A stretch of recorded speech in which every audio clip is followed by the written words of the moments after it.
Tapos kagabi, naglindol pa, lakas na lindol dito kagabi oh. Mga bandang alas 10:30 yata yun. Ang lakas. Tulog na ako. Bigla ako nagulat eh.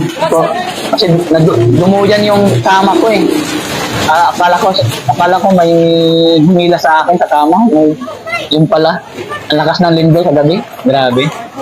Sip lang tayo mga kabayan ko. Tanong tayo sa Solomon Mundo. Palagyan pa natin na magdasal at manalig sa ating Panginoong Hesus